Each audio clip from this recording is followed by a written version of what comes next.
listening to your number one radio station.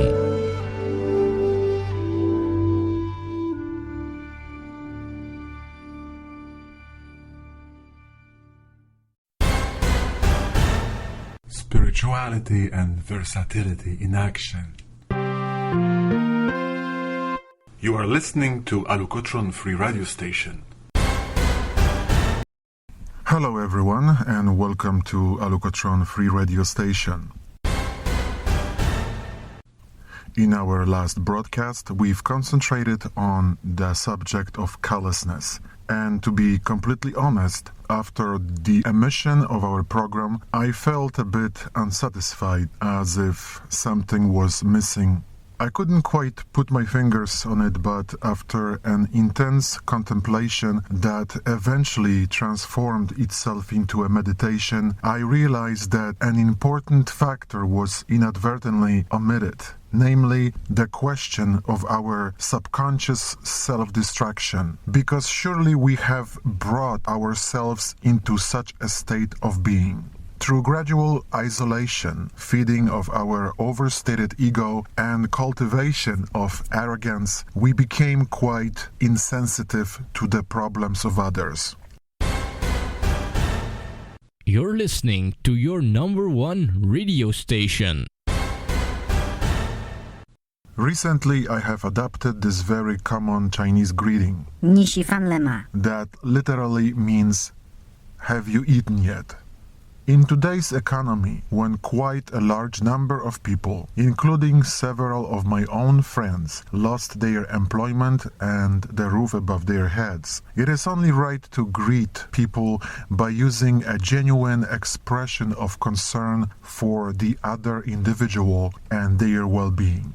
How are you with an immediate and robotic answer, I'm fine, just does not cut it for me anymore. Just like described in the poem that opened last week's broadcast, we lie to ourselves and those around us. We assume all kinds of identities which are quite strange to us, yet forcibly we pretend and insist on being someone else. By playing such a role, we are only creating a wider abyss between our loved ones, a distance which strongly sustains the process of deepening alienation between people. We have built so many thick walls around us. We live behind bulletproof glasses, so to speak, hoping that no one will ever hurt us physically and emotionally. We even refer to our homes as castles, a proverbial expression of personal privacy and security.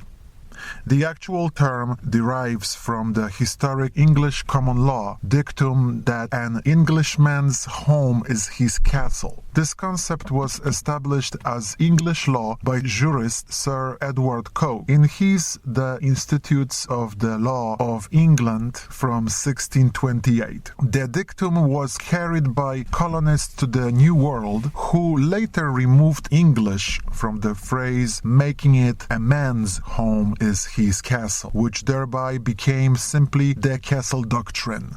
The term has been used in England to imply a person's absolute right to exclude anyone from his home. In our virtual isolation, we barely let anyone enter our lives, and when we do, we still keep secrets from them. We shield our vulnerable and sensitive souls from ever being discovered how truly we feel every day.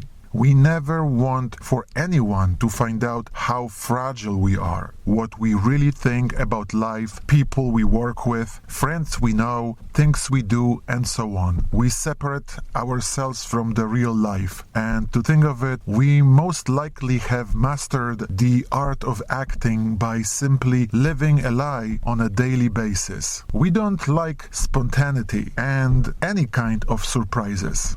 Unexpected visits to our homes are a big no-no. Friends and even family members must call prior to visiting us. And so we say proudly, my home is my castle. But after 20, maybe 30 years of this false feeling of safeguarding ourselves, we wish for those thick armored walls to crumble down and collapse. for these bulletproof glasses shielding us to shatter and vanish forever, because at the end we just find ourselves lonely, unhappy, miserable, and afraid of dying in solitude and obscurity. My home may be my castle to some extent, but I surely do not want to be its prisoner or a hostage waiting for an absolution and a rescue that never comes. That never comes. That never comes.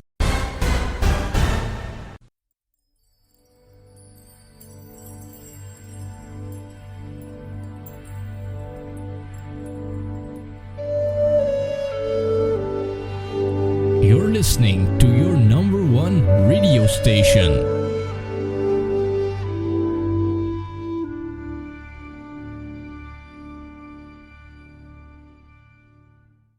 Affirmations. I will be guided to overcome my anxiety and apprehensions. I will be guided to rediscover strong beliefs in my abilities and myself. I will be guided to find the right path to my success. I will be guided to manage my finances. I will be guided to create new business connections. I will be guided to improve all my vital and artistic skills. I will be guided to properly handle stress. I will be guided to stay away from negative people, energy, and depressive influence. I will be guided to have a better communication and understanding in my personal relationships with people. I will be guided to maintain my unconditional love for all my family members and friends and those that will cross my life path.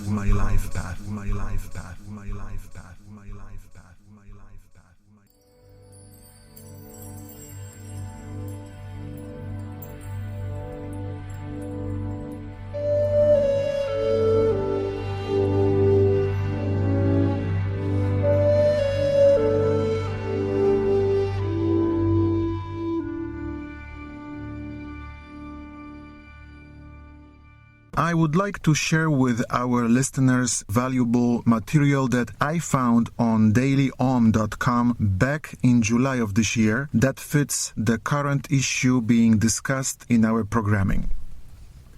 2 broadcasts ago, answering to the universe's question, "Who am I?" one of my responses was, "I am an angel." Not to create any confusion here, I am one of the earth-born angels, the guardian kind.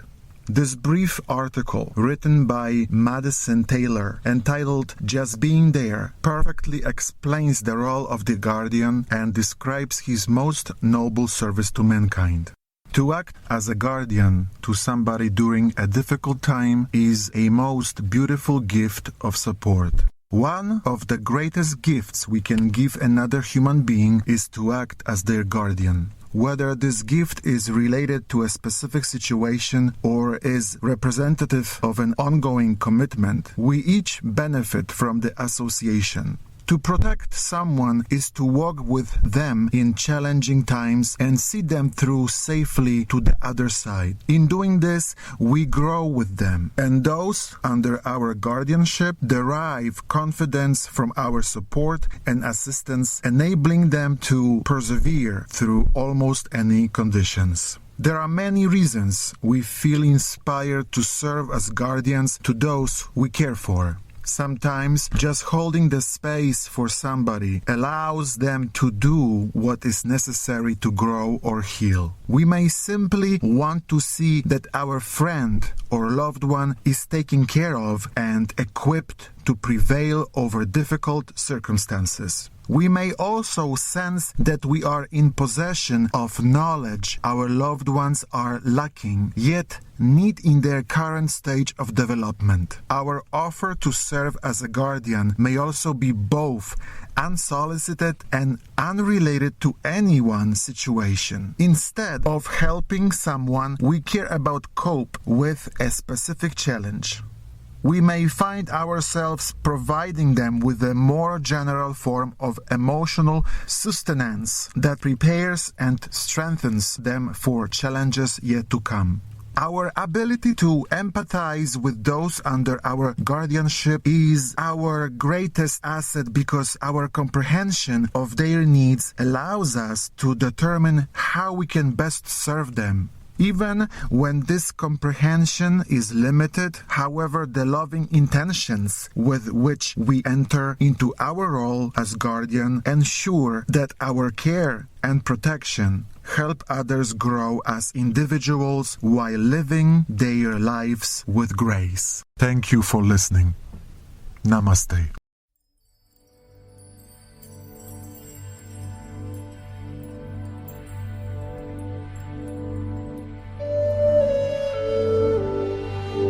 You're listening to your number one radio station.